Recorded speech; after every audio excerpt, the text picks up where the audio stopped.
Hey guys, girl Shamika from Live, Love, Life, and Travel.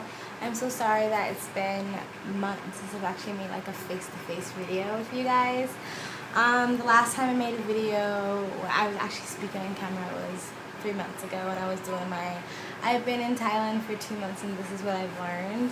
I've been in Thailand Thailand, Asia for about 5 months now, and it's been like really hectic and busy, and I haven't had a chance to like make like a one-on-one video. First of all, I got some new hair. It took me 5 months to figure out how to get hair down here. Like, if you're a black girl or whatever, you're coming down and you want to wear your hair in braids, which I recommend, because if you bring your own hot combs or flat irons down here, it's not gonna match the voltage here in Thailand. So it's gonna get too hot and you won't be able to actually press or straighten your hair with it. I actually tried to do that, and within seconds my flat iron got so hot that it would just burn my hair. So I recommend going all natural if you're gonna go travel. No one has time to be doing their hair anyway. Well, I thought like it was gonna be a simple Amazon order and I was gonna get the hair down here in no time. Didn't actually happen that way. There's not a lot of places that ship to Thailand.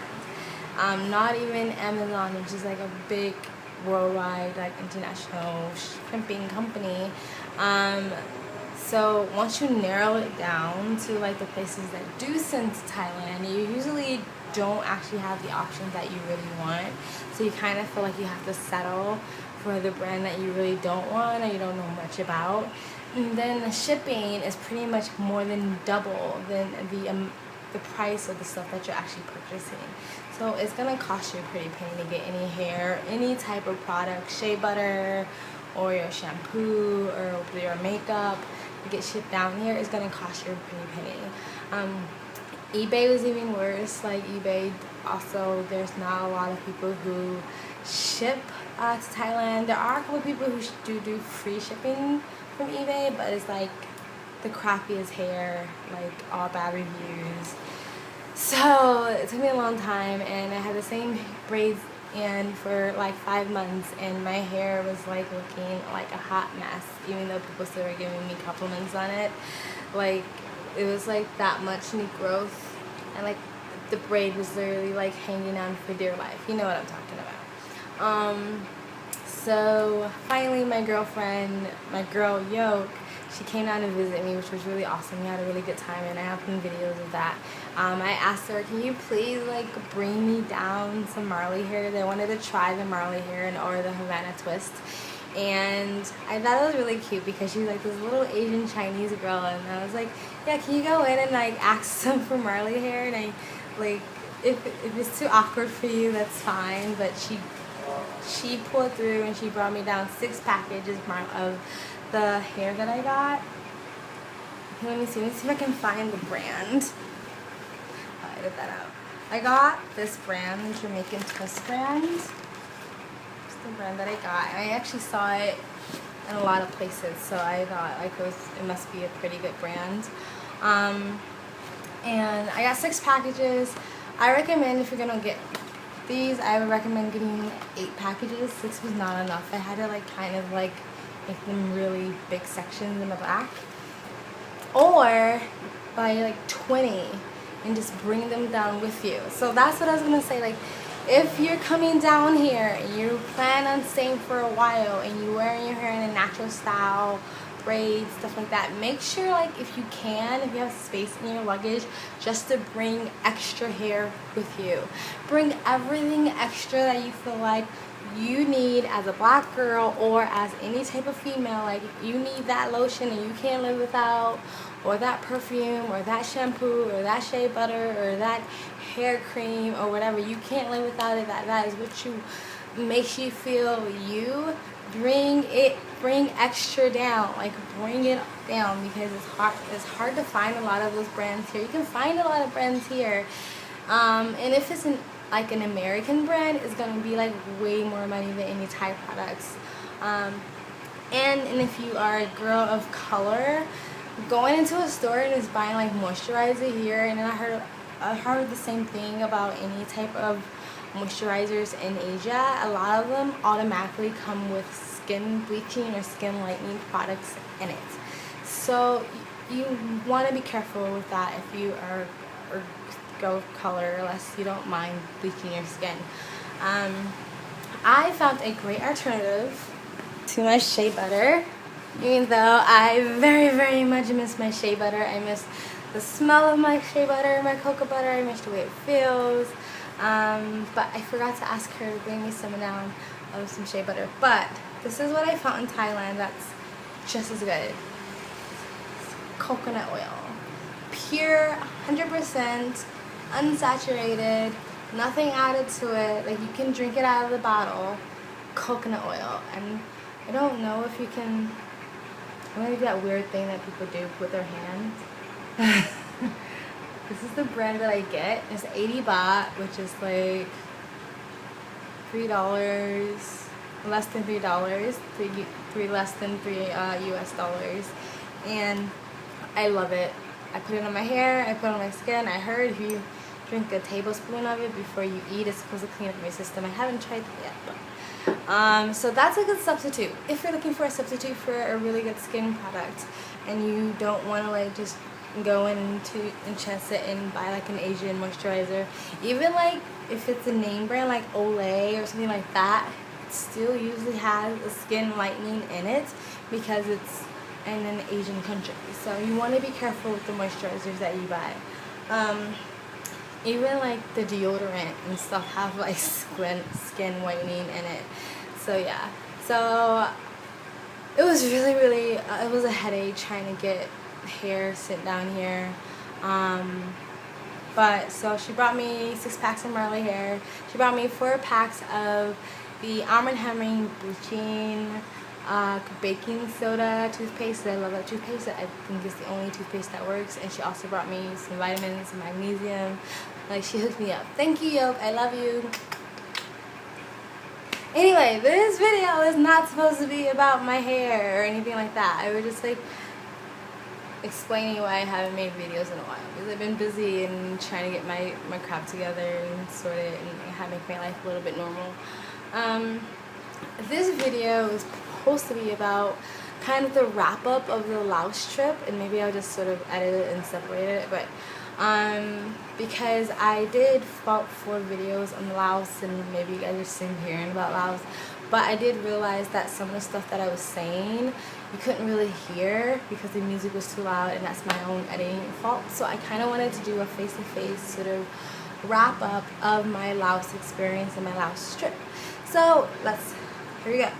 If you have seen my other videos, you know that I took the 3-day, 2-night slow boat tour to Laos from Chiang Mai. And for me, the slow boat was one of the best parts of the Laos experience. If you have never taken the slow boat, if your first time going to Laos, I would highly recommend doing the slow boat trip. If you're already in Laos, or if you're going the opposite way from Laos to Chiang Mai, you can still do the slow boat option. I took CT Travel Agency, and it's right near Taipei Gate. It is on the side where McDonald's is, right behind Black Canyon Coffee Cafe, if you know where that is. Sometimes it does make a difference with travel agencies you go to, because I've done shopping around and I found that sometimes you do get better deals with different travel agencies. That's why I wanted to give her a shout out. I've been there a couple of times and she's helped me out a few times, so I like her. And the package was 1,700 baht, which is less than $100. I'm not like exact, maybe I'll put it in the description, the exact amount. It's less than $100 and more than $50. So, and that includes dinner, breakfast, and lunch. So 1 day for breakfast, 1 day for dinner, and they give you a lunch to take on the slow boat with you, which I actually didn't know that. And it also includes 1 night accommodations. Before I went on the trip, I did a couple of my own YouTube searches and blog searches to see what people are saying. Sorry about the noise. You don't realize it's very hot in Thailand right now, so I would close my window, but it's so hot. I'm sorry about the noise. Anyway. Yeah, so I think you get a lot for what you're paying for. And what I was saying before is that I looked at some other YouTube videos before, and they were saying like some really horrible things about the solo trip. I saw one that said that the accommodations was like an old women's prison, and that when they sit in the back it was probably really fumey and really loud. So like I was expecting to rough it a lot more than I did. And going through other YouTube videos after I came back and then talking to other people, I do realize that it just really kind of depends on the boat you get, and sometimes the travel agency that you book with. That's why I wanted to shout out the CT travel agency, because then maybe it makes a difference of what kind of boat and quality that you actually get when you book these tours. So when we got to the first place, so the first day you're not on the boat. The first day you're in a minivan or a mini shuttle, and it takes you from Chiang Mai to the border of Laos and Chiang Rai. And that is the day you get your first night accommodations. And it was actually a really nice hotel, like with a pool and a garden and everything. I was actually really shocked. Like, I was prepared to like sleep on pavement. Like, I thought it was gonna be horrible. It was really nice. You get a little bungalow and a mosquito net and little windows, and it was nice, and it was kind of romantic. It was really cute. And then that night was really fun because we met some of the locals, and they invited us out to like a little pool party, like barbecue, like jam session. So the first night was actually really good. It was a really small town, like right on the border of Chiang Mai and Chiang Rai. Like when you walk into the main street, like literally like you barely saw anybody. Like it was a really tiny little town. So I wanted to also say, so like when you were looking at the package, they show you the packages, and they do have cheaper packages. They have the fast boat, the speedboat, which takes only 1 day. I've heard some horror stories about the speedboat. Like I've heard that like sometimes if the water is too shallow, the speedboat would hit a rock and flip over. And I saw like people on the speedboat when I was on the slow boat, and they wear helmets and they wear like face shields. So it made me believe that the boat does flip over. Like, why do you have to wear a helmet and a face shield on a boat? Like, life jacket, I get. Helmet, face shield, I'm not so sure about. And then, like, there's, like, 6 to 8 people crammed on this little boat. And, yes, it only takes a day, but it's still hours long that you're, like, in this little boat crammed in with these people. And so, if you've already done the slow boat and you want to experience a speedboat, right, go right ahead. But I just feel like you may miss some of the beauty that's around you. I think the excitement and adrenaline rush of it all would be awesome, but after like 5 hours, I would kind of be like, okay, I'm ready to like stretch my legs. They also have a bus package that's 1,100 baht, which is less than 50, more than 40 US dollars. But it's like 30 hours on the bus. If you've never been on a bus for that long, let me tell you, it is not comfortable, and it's not pleasant, and it's not nice. I've done a whole like 24 hours on a bus, and it's just like you, like, oh my gosh, like it's not gonna kill you. You might meet some really awesome people on a bus and spark up some really interesting conversation that may make your trip a lot easier. But yeah, I wouldn't want to do the 30-day bus trip, but they do have a bus option if you're someone who is like petrified of water or something and you want to take the bus, or if you've done a slow boat, you've done a speedboat, and you just want to take the bus. It is 1,100 baht. Getting like greasy. So the first day was not on a boat. The first day is a minivan and a shuttle takes you to the border of Chiang Rai and Laos. We stopped at Chiang Rai at the White Temple, which is really nice and really beautiful. I didn't go inside, but I do have a video of that if you want to see. The outside of the White Temple was really pretty, and really kind of, it was like a temple, but also really kind of like dark because it had these skeletons in these hands. And yeah, watch the video. I'll put a link at the bottom. So the first night was good, and they fed us dinner, which was like your usual like noodles and rice and fried rice and eggs and stuff like that, your typical Thai food. But it was good, delicious, and it came with a package, so you didn't have to pay for it. Another thing, I did not know this until I got there. You have to pay for your Laos visa, and I cannot exactly remember, but I believe it was at least 1,000 baht or 1,500 baht.